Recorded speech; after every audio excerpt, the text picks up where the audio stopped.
Hello, this is Pamela, the Divorce Mystic. I'm an over 25-year intuitive divorce attorney, mediator, and coach who's integrated a spiritual practice into my business. And today we're moving on to part 2 of a larger series, Chakras and Divorce, and specifically dealing with the Sacral Chakra today. As a reminder, the series assumes that most have a basic understanding of the 7 main chakras that we'll be covering. So moving on to the Sacral Chakra. It's located at our navel. It is associated with the color orange and the element of water. That specific chakra deals with our creativity, our enthusiasm, our passion, our sexuality, our reproduction. And when we're balanced, or that sacral chakra is balanced, we feel alive, we feel creative, we actually feel passion about things and aligned, and we feel good about life. So those things that bring us joy actually make us feel joy. Because we are aligned, we feel joy, we feel happy, we feel a sense of contentment, that life is good. When that sacral chakra is out of balance, we might have an inability to express our emotions. We may not be able to have our emotions flow through us naturally as we would if we were balanced. So if you think about your regular day, we wake up in the morning, we might feel a certain emotion, we feel it, we process it, we move on, then we might see something that makes us happy, and so we smile, and when that emotion is processed, we might see a hurt animal that might make us sad, and so we process that. The next thing we know, a small child is laughing, and we start laughing, and so by the time we go to bed in the evening, we have played with and processed, experienced many emotions that just seem to have a natural way of flowing through us. In a divorce process, those emotions that are attributable to a divorce, even if you might be the one who is initiating, whether it's a sense of anger, whether it's sadness, whatever the emotion is, think of the raw state of that emotion, whatever it is. And now imagine that emotion getting stuck rather than flowing through naturally like it would if we were in a better state of mind. It gets stuck. So if we are in a divorce, a major life transition, where we need to make decisions from a place of clarity, but we can't because we've got that anger that seems to follow us into the negotiation room, to the table. Anything that is said, if it's anger, is either twisted by us, we project something on someone else, we take things out of context, we feel like the world's out to get us because we're angry. And we just have an inability to play fair in a negotiation process because of that anger. The worst thing that could happen in a situation where there's an imbalance is we're unable to feel anything at all. So where we normally might process anger and sadness and betrayal or a sense of betrayal and other emotions in a transition such as divorce, we may have a feeling, we may find ourselves in a place that we don't feel anything at all.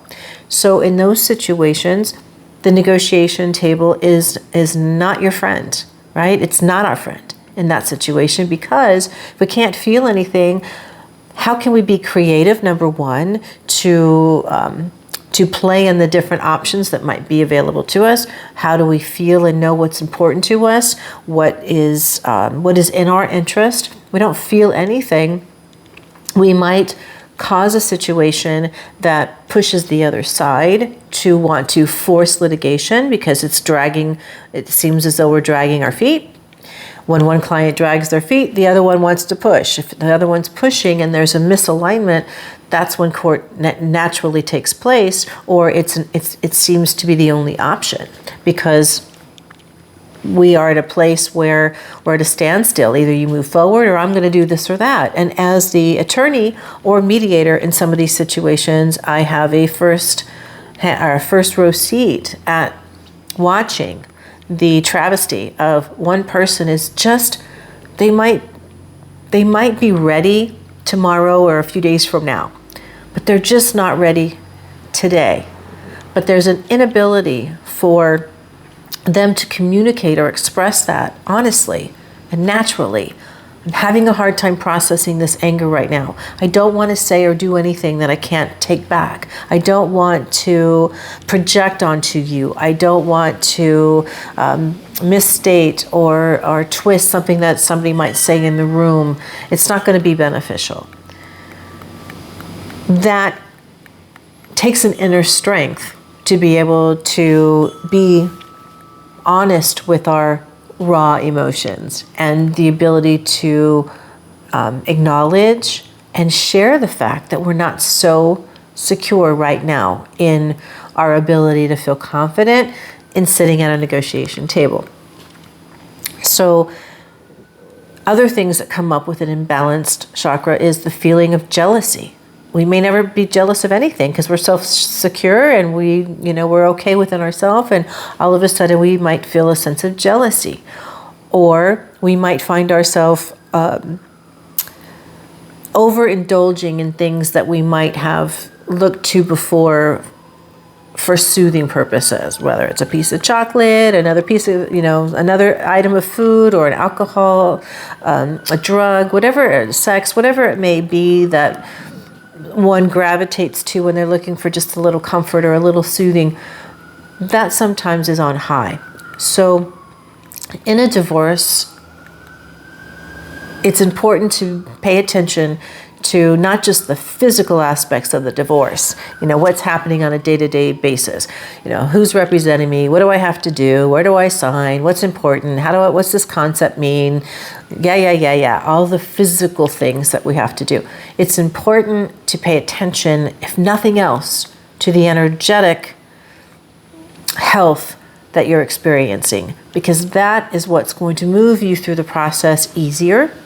It's going to help you make aligned decisions from a place of clarity. And why do you need that? Particularly if you're in a family and there's children and there's going to be a co-parenting relationship with your spouse. Why is it important to sit at a negotiation table from a place of clarity when making decisions, and you're aligned, you're able to speak your truth, you're able to stay within your own integrity? And when I say that, I don't necessarily mean that you're doing something wrong, but if you're stalled in a raw emotion or stuck in that anger, or stuck in sadness, stuck somewhere, you may not see the full picture or be able to appreciate the full picture, or expand your lens to even want to expand your lens to be able to see beyond what you're feeling in that particular moment. You're stuck. So it's important to be able to address that to yourself, to be able to acknowledge what is going on with you. What am I feeling? Am I feeling aligned? Am I able to do this? Do I have an emotion that's stuck? And is it something that needs further healing, which always does, but there's a difference between our overall healing process and what's necessary to get you through the next phase of the divorce process itself. So prior to going into a negotiation table, prior to going into seeing an attorney or having a meeting, prior to going into a mediation session, anything that will, or even just discussions with your spouse dealing with your divorce, or your interests relating to your children, liabilities, whatever it may be that you may just have one-on-one conversations with. If you're healthy in terms of your energetic body, and your husband or your wife is healthy in that regard, that you can find a place where you're both aligned. Is it unusual to do that? Not if you're conscious about it. If you're unconscious about it, it's hard to find that place of alignment. But whatever discussions you're having about your divorce, about your children, about parenting plan, you can see the importance of having your self-esteem, your self-respect, your ability to be creative, your ability to communicate your emotions and why certain things might be important to you. What is your interest behind it? Your ability to collaborate, and the ability to collaborate is the most important piece in terms of sitting down at a negotiation table, whether you're in the presence of other professionals or just you and your spouse, that desire to collaborate means one important thing. We both want to know what the interest of the other one is so that we can meet it somehow. Litigation is, it's my position and I don't give a crap what your thoughts are on it, right? It's my position and we'll see if the judge agrees. A collaboration or a negotiation or a mediation, we're dealing with the underlying issues. If we have a raw emotion that's blocked within us, or we're having a hard time processing it, there's no way that we have space available where we can open up and say, what is your interest in this? And I want to hear it. Or have the ability to express our interest in something. So whether we're dealing with, let's just pick an asset that's pretty neutral, an RV, right? The family used this RV and now there's a divorce and it's an asset that needs to be divided in some way. So what are the options? If I'm angry and I know you love, or the other person loves that RV, if I'm angry, I might say, just sell it. That's the only option. If I'm aligned and so is my spouse, I might look at it from the children's perspective and say, hey, they really liked it. So if it's one option is we keep it in the family, we both use it, and we both share the expenses in some way related to it, and it still is a part of our redefined family. It belongs to the family. Another option is it's sold to pay a liability, as an example. Or another option is one person keeps it and the other person gives a credit from some other assets to make that happen and make it feel fair and equitable.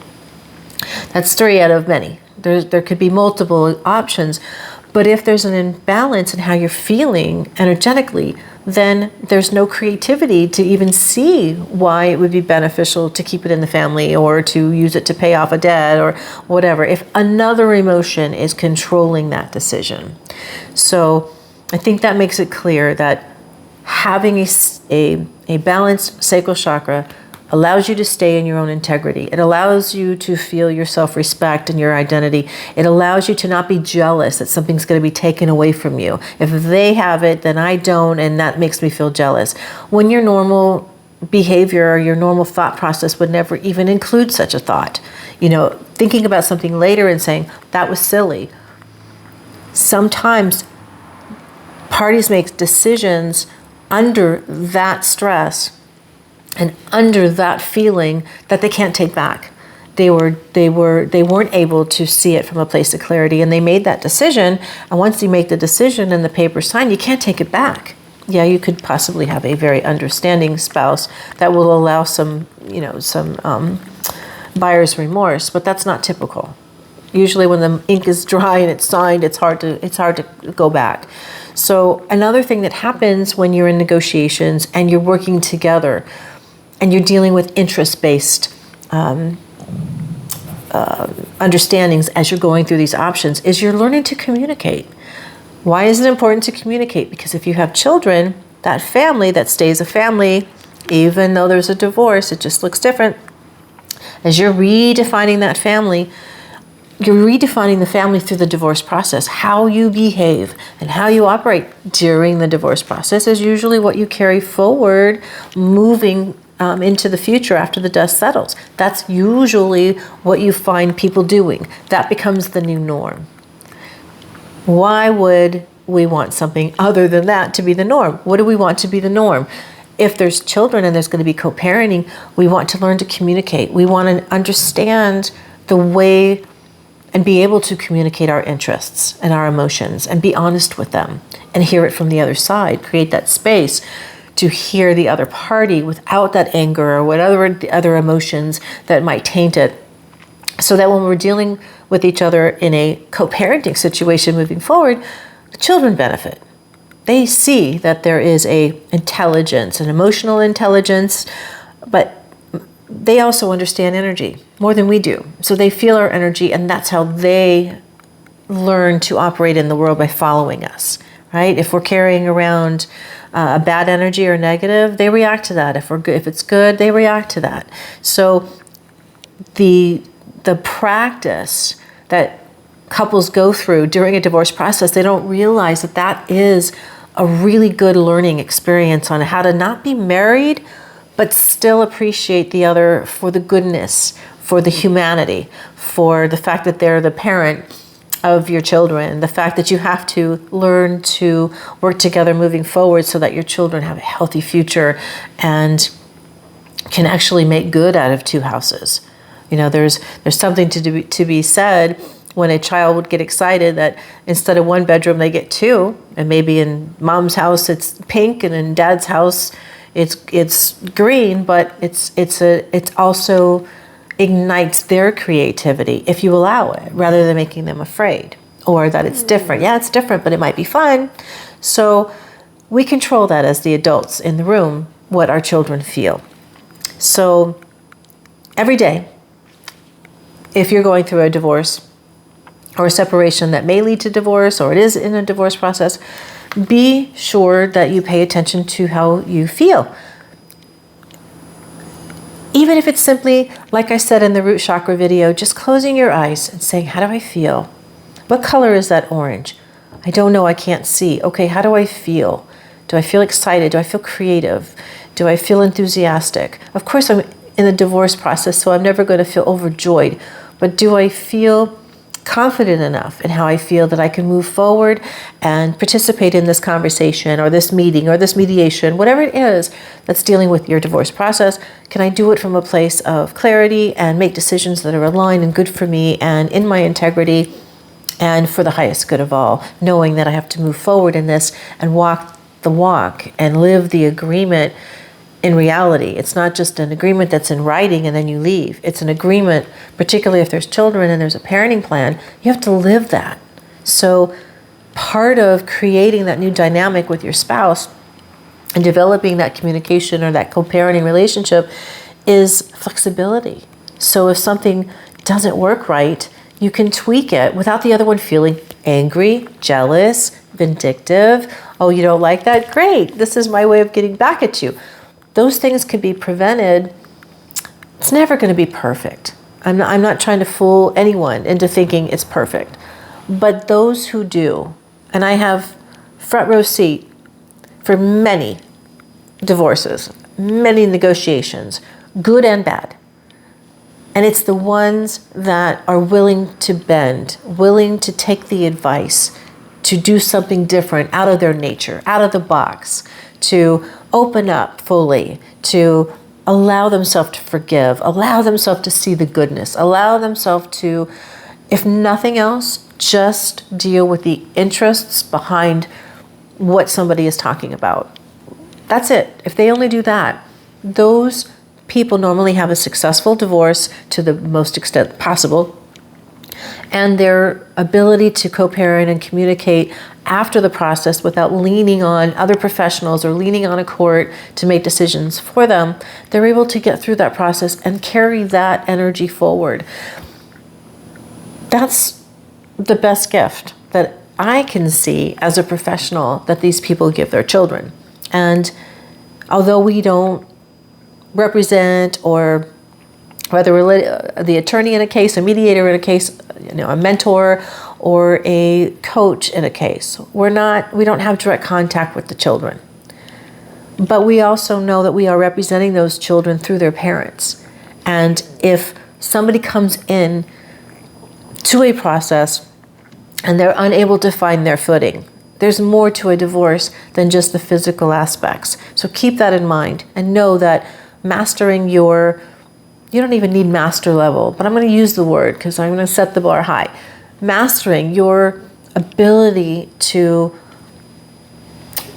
check yourself daily on how you're doing and being able to answer the question, yes, I'm aligned and this decision that I'm making right now is in complete clarity. It's good for me. It's good for my higher self. It's good for my future. It's good for the whole family. And it's not taking away or hurting anybody else. And I feel good with it. Move on to the next one. Otherwise, don't move on. Don't move forward until you can truly say to yourself on each one, no regrets. No regrets. Because buyer's remorse is a real thing in divorce agreements. And many people have buyer's remorse for a long time, many years after a divorce is final, because they didn't do it. And they allowed certain things to happen that didn't need to happen. They allowed themselves to make decisions they didn't really need to make, just to get the process over, or because they weren't they just weren't themselves. They weren't in the right place energetically, spiritually, emotionally, physically. They weren't in the right place to understand what they were doing at the time. And there's no way we could go back and redo it. So it behooves you to pay attention to how you feel and to take the moment or two, whether it's a walk, whether it's spending time with friends. And I say friends and family lightly because we want the love and support of our friends to get us through the process. That's important. But what we don't want is, you need a barrier, speaking of energy, an energetic barrier from them in terms of their feelings about our spouse, right? The spouse. You don't want any, I'm so sorry for you, he or she, blah, blah, blah, or they hurt you. You don't want any of that stuff, because all that does is help you stay stuck. You want them to just support the process. I'm here for you. What do you need from me? And let them give you food, whatever you need, but not to sit there and pat you on the back and say, you were right, they're wrong. That just, it hurts the process. And as the professional in these divorce cases for many years, I can tell you it's really hard to unwind what us attorneys call the Great Chorus. It's hard to unwind that stuff because once it's in your psyche, it's hard to let go. So don't allow that. Don't allow them to do anything, your friends and family, don't allow them to do anything but love you and support you through the process. So until we meet in part 4, where we'll be discussing the solar plexus, or part 3, the solar plexus. I hope this resonates with you. Discard anything that is uncomfortable for you, but give it some thought and take the time to do what's right for you. It's your process. It's your divorce. You get to decide the process itself and how you're going to maneuver your way through it and what's good for you and your family moving forward. Until we meet again, my friend, namaste.